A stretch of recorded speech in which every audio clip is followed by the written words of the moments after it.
नमस्कार मंडळी. कमळी ही लोकप्रिय मालिका आहे. या मालिकेत सतत काही ना काही ट्विस्ट येत असतात. आता कमळी मालिकेचा एक प्रोमो प्रेक्षकांच्या भेटीला आला. या प्रोमोमध्ये पाहायला मिळते की कमळी व अनिका एकमेकींना आव्हान देत आहे. अनिका कमळीला म्हणते, परीक्षेचं वेळापत्रक पाहून तुझे डोळे बटाट्यासारखे झाले आहेत. त्यावर कमळी म्हणते, माझ्या डोळ्यांचं जाऊ दे, तुझ्या डोळ्यात बटाटे भरलेत त्याचं काय? त्यावर अनिका म्हणते, हेच बटाटे तुला नाही विकायला लावले ना? त्यावर अनिका म्हणते, चिवचिवाट गावावरून शिक्षणाची शपथ घेऊन काय उगाच इथे आले आहे का? त्यावर अनिका म्हणते, कमळी तू या परीक्षेत 100% नापास होणार.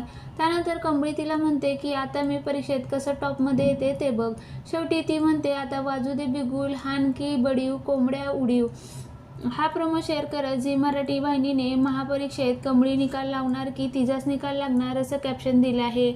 मालिकेत दाखवल्याप्रमाणे अनिकाने याआधीही कमळीला कॉलेजमधून बाहेर काढावे यासाठी अनेक कारस्थाने केली. तिला परीक्षेत कमी मार्क मिळावे यासाठी सुद्धा प्रयत्न केले. त्यामुळे आता मालिकेत नेमकं काय होणार? कमळी या आव्हानात यशस्वी होणार का, की अनिकाची कारस्थाने तिच्यावर भारी पडणार हे पाहणं महत्त्वाचं ठरणार आहे.